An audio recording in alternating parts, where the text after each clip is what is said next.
wow. Oh my goodness. What? Oh my goodness, where is my Manhattan? I feel like I need a cigar lounge now. This was wonderful.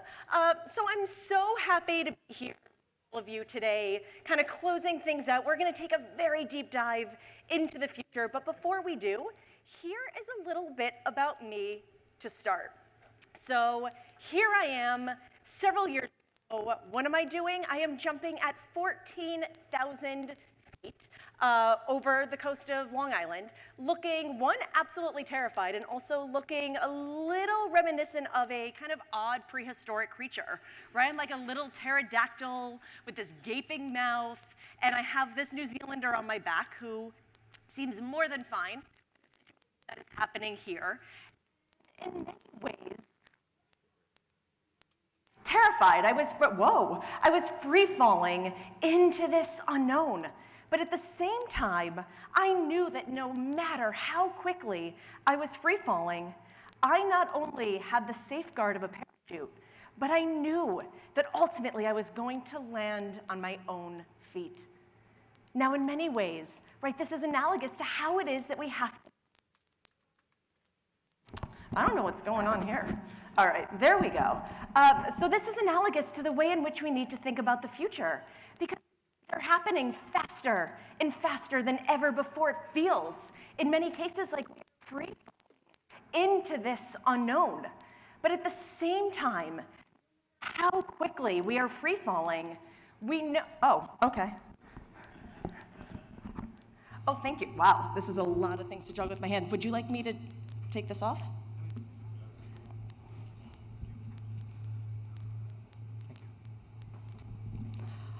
All right. Oh, there we go. Okay, that's so much better. So, no matter how quickly we are free falling into this unknown, we know that ultimately, in this future, we are going to land on our own feet. And why is that? It's human nature, right? There's so much fear and trepidation and anxiety out there that it feels like we are battling against all of these headwinds, right? All of these external difficulties that are coming at us faster and faster than ever before. But we have to get more comfortable flipping our perspective and focusing not just on what those headwinds are, right? But what those tailwinds are. All of that energy coming at us from behind, creating momentum, and ultimately catapulting us into an entirely new future. Now, I've been doing this work, for the better part of about 2 decades at this point, and one of the first things I learned very early on in my career was the fact that every trend, no matter what the trend is, has a complementary counter trend. And if you visualize it, it's kind of like the ultimate fork in the road, right? It would bifurcate going off in a couple of different directions. But now, what we are tasked with navigating because of that pace of change looks like this. The future is going off in multiple directions, and trying to navigate this makes us feel like we're half on speed, half schizophrenic, and not knowing what direction to go in. And ultimately, one of the things that we need to understand is that it's human nature to just straight line extrapolate based on where we think things are moving. But rather, we have to get more comfortable knowing and really understanding that it's not just about one future. It's about multiple futures. And it's not just about one reality in that future, it's about multiple realities. So what do I even mean by that?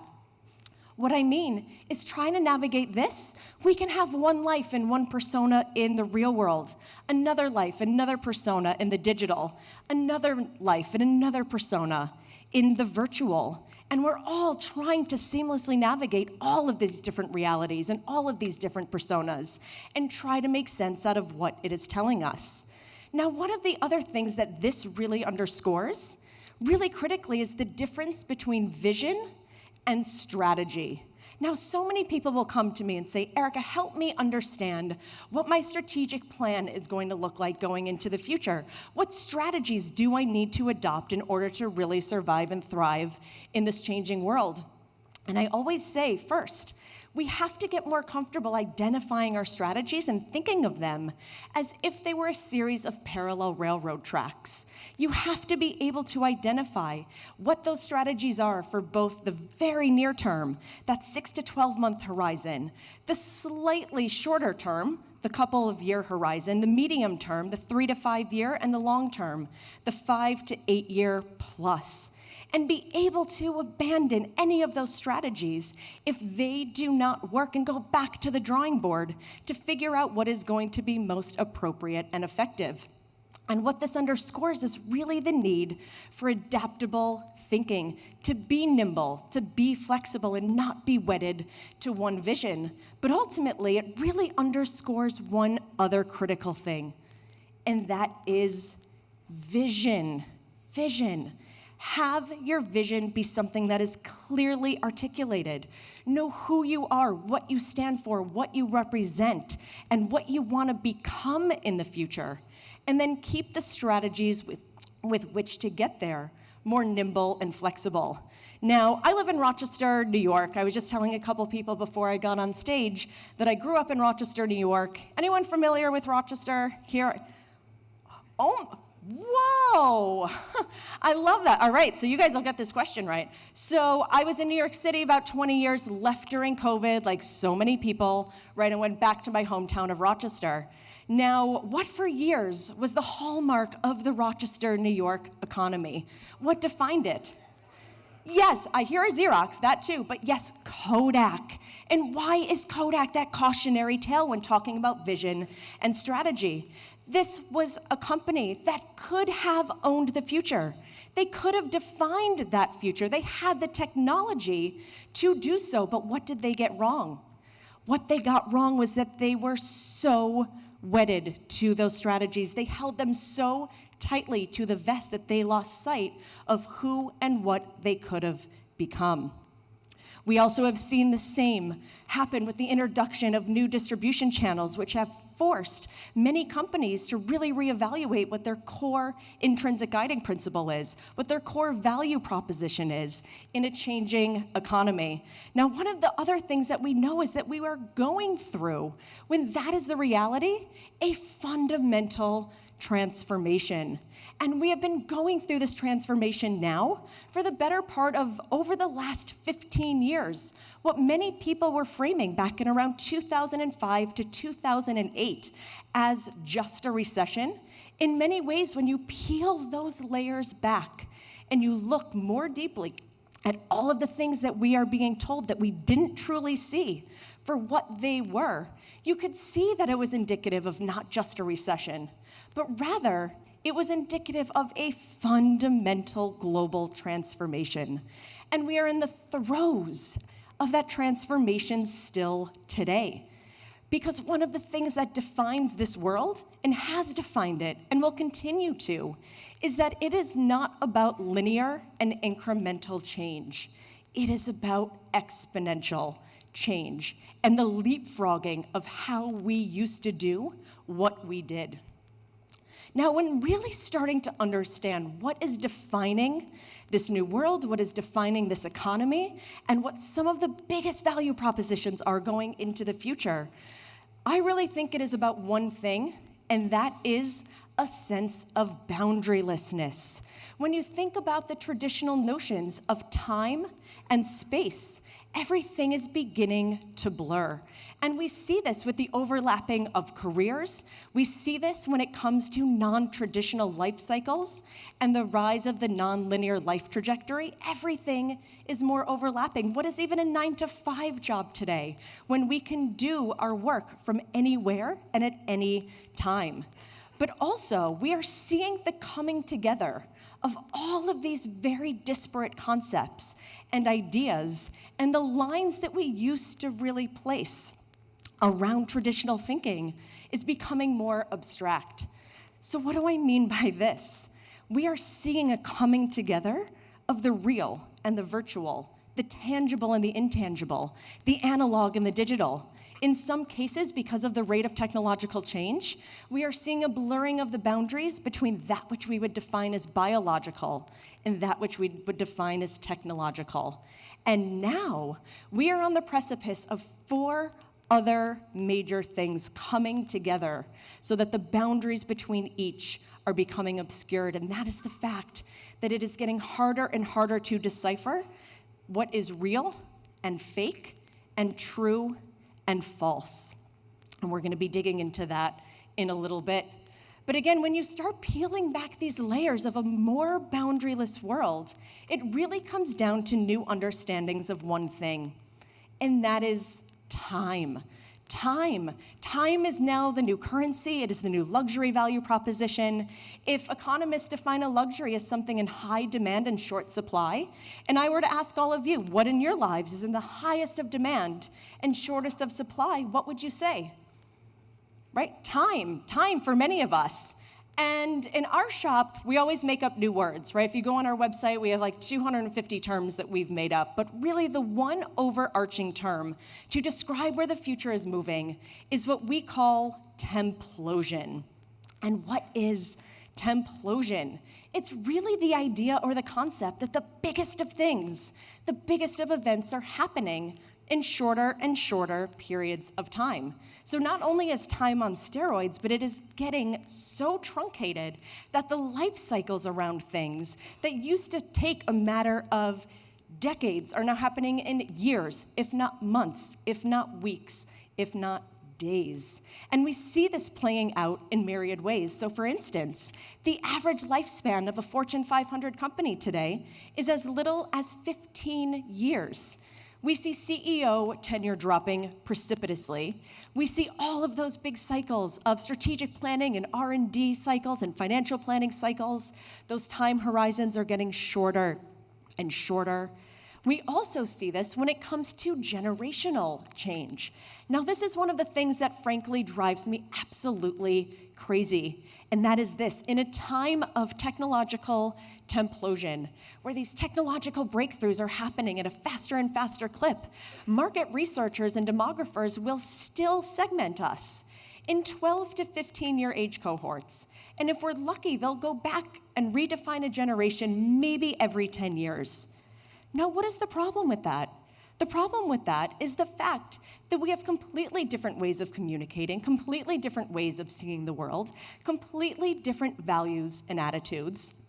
And we think of really trying to get within the headspace and the understandings of a workplace that might be occupied by 5 or 6 different generations working together. We need to get comfortable really understanding generations as cohorts defined every 2 to 3 years, and workplaces and communities and schools and all of these institutions as being made up of dozens upon dozens of micro-generations, each with very unique ways of viewing the world. Another aspect of templosion are all of those things that we thought we knew, all of those skill sets, all of the things that we have learned in school or in our jobs. That is becoming much more quickly outdated. We are having to refresh our knowledge bases almost near real time because that which we thought we knew is becoming significantly more antiquated. And the last part of this is that rate of technological change, and we're going to be talking about AI in just a minute. But one of the things that we saw, and I know we've talked today a lot about the pandemic and the ripple effects, and one of the things we saw in the last 4 years, can't believe it's been 4 years, is that we saw the templosion of templosion effect because it acted as both an accelerator and a magnifier.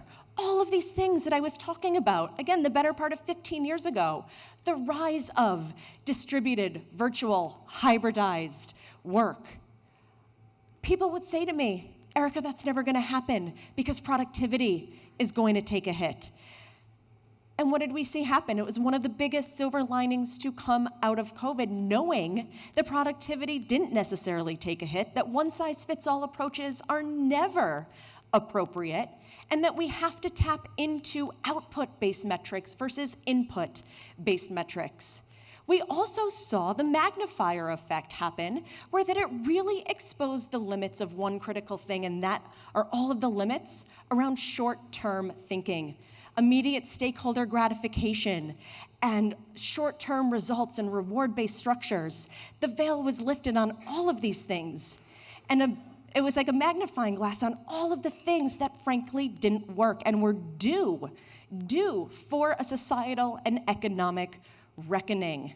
So we see three really core imperatives coming out of this reality. The first imperative is strategic foresight.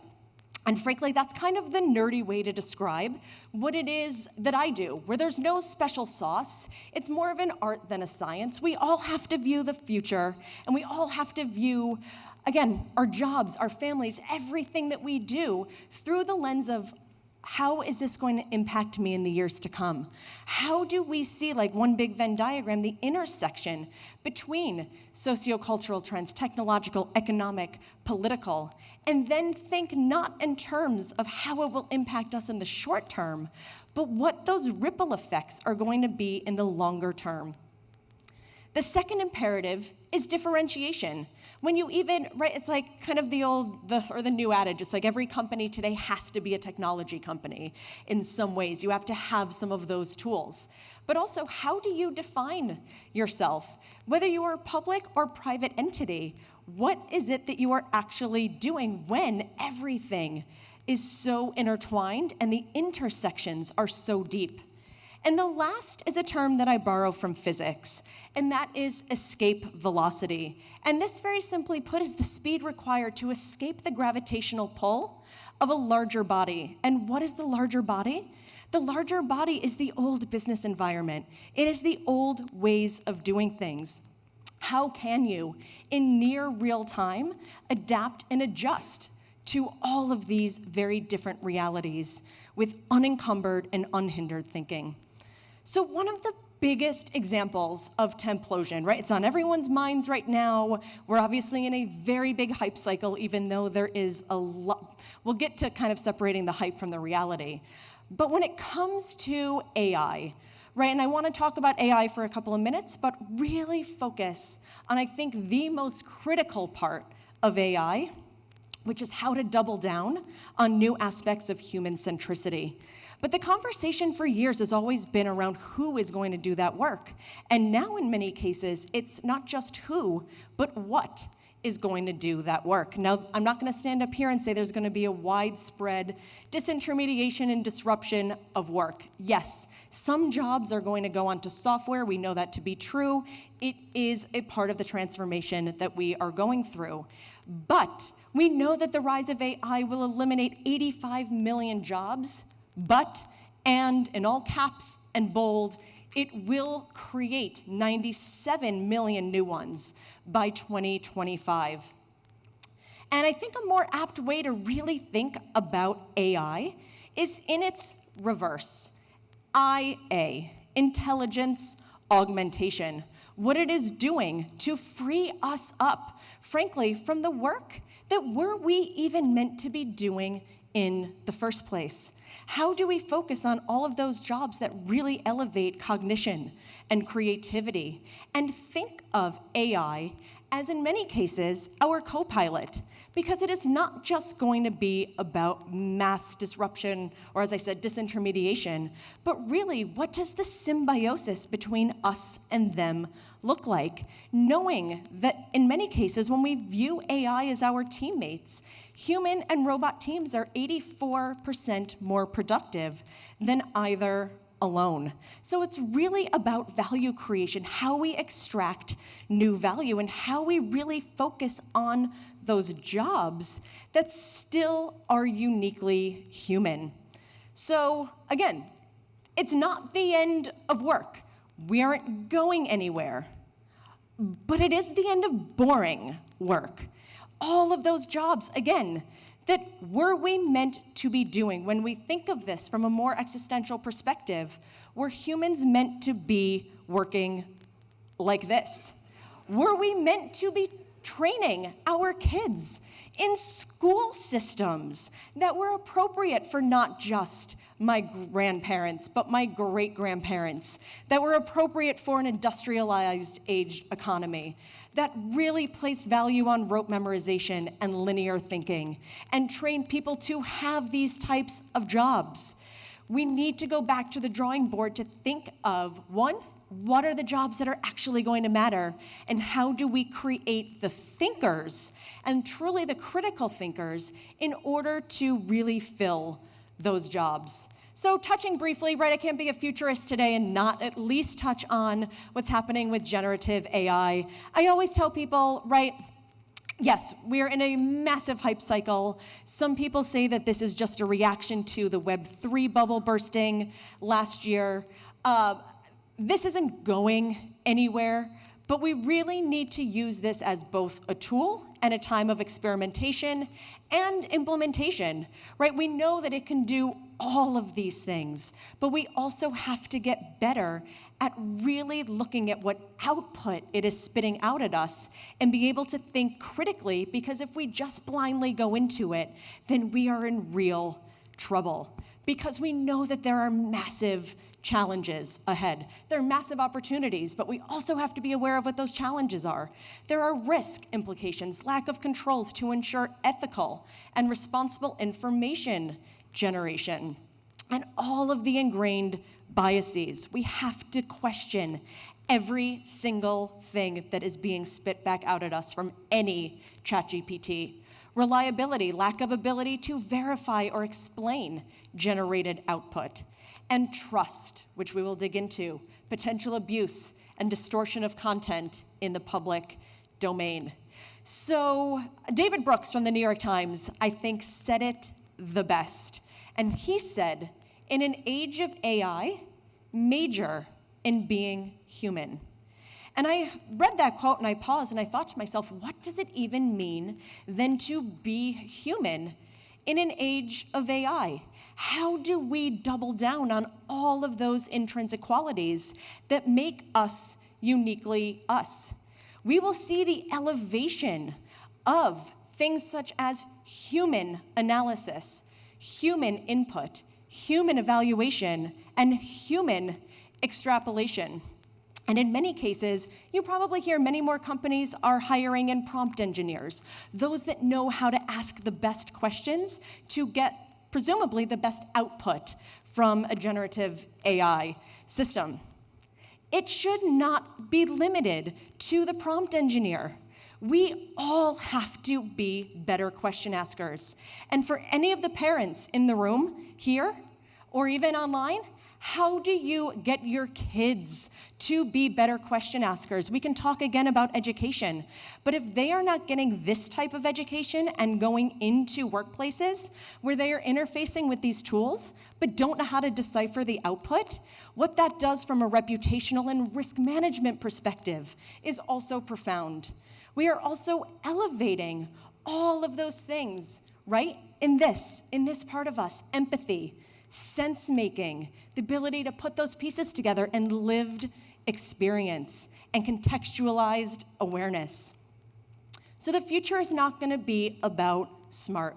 And I just talked about smart when I talked about the fact that we can have all of these great metrics around educational systems, but until we go back to the drawing board and actually look at how to reinvent them so that what we are churning out are kids with skill sets appropriate for this part of the 21st century, we are just creating smart. And smart is not going to compete with technology, and it's not going to compete on the global stage. Because smart, again, it's from A to B to B to C. Now, far be it for me to say you don't want your kids to be smart, right? We still want to be smart. But where is smart going? Where's it going? It's going onto software. AI, it actually should be artificial smart, because that's what it is. So those are not the jobs that we want to focus on. These are not the jobs that are going to define the next decade.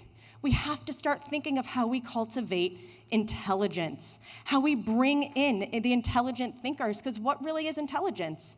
Right? It's critical thinking. It's being able to solve those problems when we've never been faced with those problems before. That is what we need a generation of. That is what all of us have to become. Because if we're just smart, that is not going to provide any value. And as AI, right, we're kind of in this race to see which one of us outpaces the other. As these systems become more intelligent and they make the move from smart to intelligent, where do we compete? We compete on intuition. Intuition, that gut instinct, the things that tell us right or wrong, or really put those pieces together in our external environment. So again, we need to, go back to the drawing board and have a true economic recalibration of which jobs really will matter for the 21st century. We have devalued all of those jobs, traditionally blue-collar jobs, that actually are going to be the ones, the vocational training, that are going to be much more valuable in this future because they still need people to do them. One of my clients is a steel company. They cannot find enough qualified welders with salaries starting well into six figures. Why? Because we have told all of these generations, we've told our kids that they have to go to college, they have to earn degrees and be funneled into this knowledge economy. And that is great, that's not going anywhere. But all of this, again, is due for a reckoning. And when we think about this transformation of human labor, really, what is it going to look like? For years, if not decades or centuries, it was all about human strength. It was brawn. It was based on our own physical bodies. That was the agricultural economy for all of those years. Then, when we moved from the industrial and into the post-industrial until then the knowledge economy, in the mid to late 90s, jobs became about brains, and they still are, but it's going to start to shift. As generative AI catches up and takes on more of that brain power, jobs are going to have to be about the biggest critical thing, and that is human heart, how we put the heart back in to all that we do. Now, one of the last things I'll say really about AI in this context is that I think one of the exciting frontiers for AI is really thinking of AI as a force multiplier for innovation. We can talk a lot about its impact on jobs and the labor force, but I think the combination of AI with other groundbreaking and cutting-edge technologies like quantum, like new materials technology, like agriculture, like virtual reality, all of these things are going to combine and recombine to really create completely new vistas of imagination and innovation. Now, in the little bit of time that we have left, I've talked a lot about time and this notion of templosion, but if we go back to what I said about the fact that it in many ways is a new luxury, there are two other luxuries quickly coming up alongside of it, and that is trust and truth. Now, let's look at trust for a little bit. We are in a world today where it is getting harder and harder to know, not just who to trust, but what to trust. As all facets of our surrounding ecosystem are getting increasingly smart, add this to big data, sensors, the internet, or the internet and intranets of things, and all of these things that are spitting out all of this information, we do not know what to trust. And what this really elevates more than anything else, and again, it goes back to us, is the value of trusted intermediaries and true trusted to trusted human relationships. And a lot of it goes back to community. Community, how can we build trust back into our communities? And one of the things that we know about trust is that trust is very fluid. Trust is elusive. Trust is a moving target. Trust is hard to define, mostly because trust is not experienced uniformly, right? If I were to ask all of you in this room how you would define trust, many of us would have very different answers. It's based on cultural context. It's based on our upbringings. It's based on age and geography and all of those things that make us us. And the other thing we need to understand is that trust is not a one-time achievement. It's not like, oh, you've earned trust. now I'm good. The visual I have when thinking about this is, how many of you are familiar with the artist M.C. Escher, right? And the optical illusion that he drew of the ascending and descending staircases, where it was all around the distortion of perspective, knowing that if you were ascending, you were simultaneously descending. You were in a perpetual loop. And in many cases, that is how we are experiencing trust today. We never know if we are earning it or degrading it. We are in this perpetual loop. So it has to be part of your intrinsic DNA, and in many ways has to be that North Star, how you make trust a central part of all that you do. And interestingly enough, in many cases, trust is also an enigma.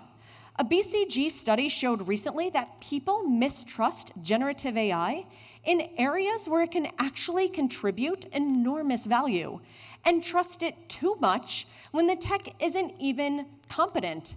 So we also need to question what trusted sources we put our belief in, or which ones we're questioning that we actually need to believe a little bit more. Now, layered on top of this is what is happening with the truth. And I go back to what I said at the very beginning, is that we are on the precipice of all of these boundaries between real, fake, true, and false starting to come together. And one of the reasons behind this is that we are coming up against a rampant sea of MDM, mis, dis, and malinformation. And in many cases, it feels like we are navigating reality through all of these funhouse mirrors, right? Trying to figure out if what we are seeing, what we're being told, what we're reading, what we're hearing is true. And increasingly, it doesn't even matter necessarily if it is even true. Why? Because it is harder to prove any of these realities to be true. So we have all of these different versions of reality kind of competing to gain our near momentary attention and to see which one ultimately wins the battle. And it might be based on a falsity, it might be based on a truthhood, but the question we all have to ask ourselves is, do we ever really know? So we see these two forces being put together, the rise of truth decay and trust decay.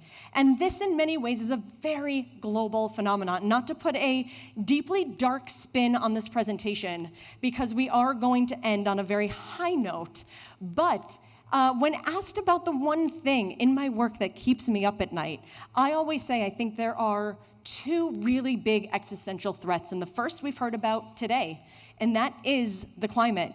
And the second, I think, has to do with the fact that we are dealing with major threats around truth. Now, we see the rise of conspiratorial thinking. This is not just here in the US, this is happening globally. And it is not a coincidence, because a lack of trust is leading to these types of thinking. Social instability, the devolution of public discourse. Now, this becomes an interesting one, and I call this communicasms. We have massive chasms in our ability to have the conversations that truly matter. And that is why even events like this are so critical, right? And I'm not just saying that because I'm up on stage. It is critical because it is the public sector, it is the private sector coming together and having the conversations around the state of the economy. It is the conversations that we need to be having. And not everyone might agree, but it doesn't matter. We need to think of ways to bridge those gaps because those chasms are widening. And we see this with the rise of social media echo chambers and the fact that we are being fed algorithmically the things that it thinks we want to hear. It's no wonder we see the rise of tribalism, and we are all retreating back into those ideological echo chambers. The rise of inequality, something that I call algorithmic feudalism. The fact that who or what is even in control of what we see, what we're being told. Or you think of an Uber driver. Who is their boss? Who are they beholden to? It's an algorithm. So how do we get out of these cycles of just being fed this information And the last is the rise of AI-based deepfakes.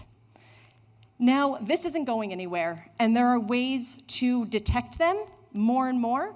But again, the question is, will the technology continue to outpace our ability to even get a handle on it? Now, how many of you saw this one? The one with the Pope in the puffy coat?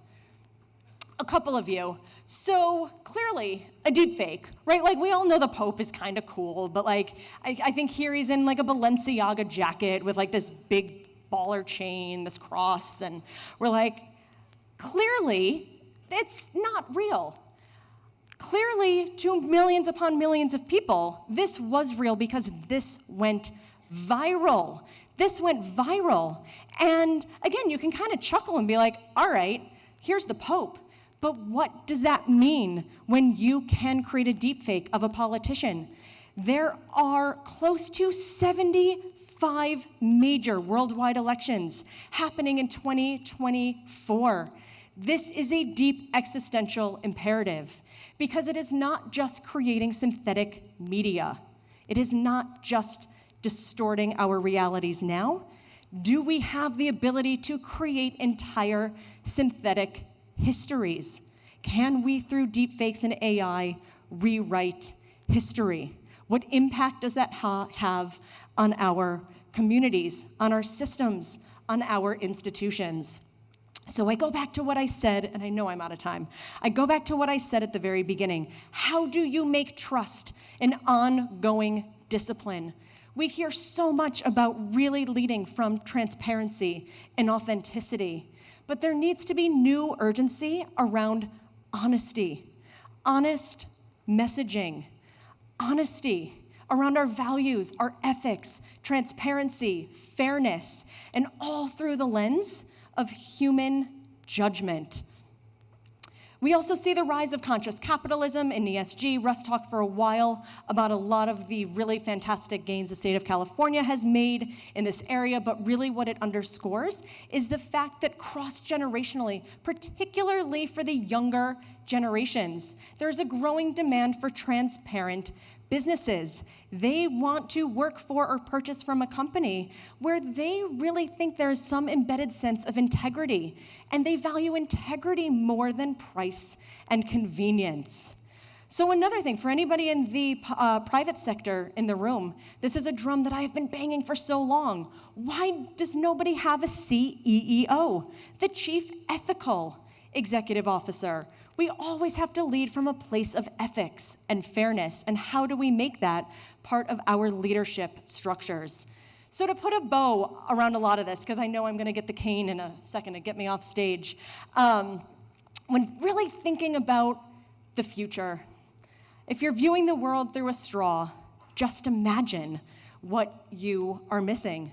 And I love this because when the world is viewed from our own tiny little portholes of perception, we are missing all of the opportunity on the periphery that we have just not been trained to see because we imbue a lot of this with our own value judgments, a lot of our own heuristics, and we all suffer from the same thing, which is a lack of objectivity, right? I always say it's the hardest part of what it is that I do.